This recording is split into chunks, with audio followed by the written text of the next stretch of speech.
Raise your hand if you've ever pretended to agree with someone just to avoid an argument.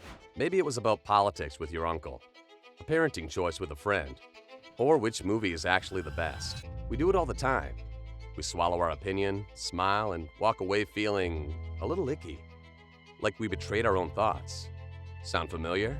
This habit of avoiding disagreement isn't just about being polite, it's costing us. It costs us authentic connections, because real relationships can handle different opinions. It costs us personal growth, because we never test or strengthen our own ideas. And honestly, it just builds up resentment. The goal isn't to win every argument. The goal is to be heard, to understand, and to sometimes even find a better third way together.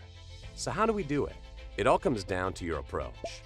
There isn't one single way to disagree. It's a toolkit. Here are 5 powerful ways to disagree, depending on the situation. Number 1, the curious explorer. For when you genuinely don't understand their point of view, your goal here isn't to argue, but to learn. Use questions. Say something like, "That's an interesting take. Can you help me understand what brought you to that conclusion?" Or, "What's the most important piece of this for you?" This frames you as a student, not a critic. And often, people will talk themselves into seeing potential flaws in their own logic. Number 2, the common ground diplomat. This is your go-to for heated or emotional topics. Before you state your difference, find a shared value. For example, "I think we can both agree that we want what's safest for everyone." Or, "It sounds like we both really care about fairness. We just see a different path to get there." This builds a bridge before you present your alternative path. You're on the same team, just suggesting a different play. Number 3, the humble perspective sharer. This is the ultimate de-escalator. Instead of stating your opinion as fact, frame it as your limited, personal view. Use phrases like, "From my perspective," or "The way I've experienced that is a bit different," or "I might be totally off base here, but my feeling is." This makes it almost impossible for the other person to get defensive, because you're not attacking their truth, you're just sharing your own. Number 4, the idea improver. Perfect for group decisions or collaborations. Instead of shooting down an idea, build on it. Start with what you like about it, then add your twist. "I love the creativity in that idea. What if we combined it with," or "That's a great starting point. How could we make it work with our budget?" You're not saying no, you're saying yes and, which turns a potential conflict into a brainstorming session.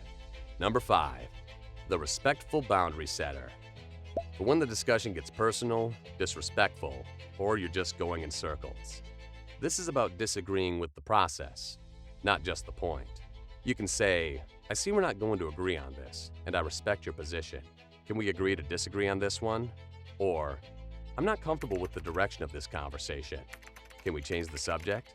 This is a powerful way to protect your peace and end a fruitless argument with your dignity intact.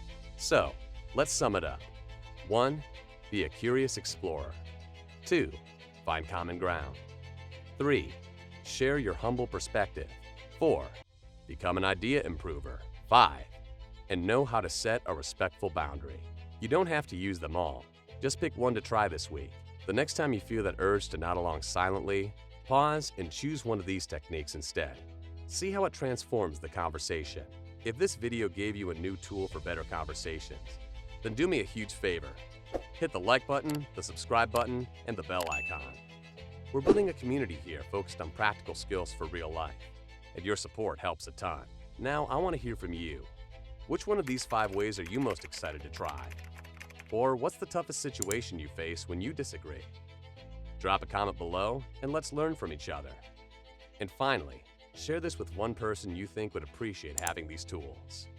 Thanks for watching.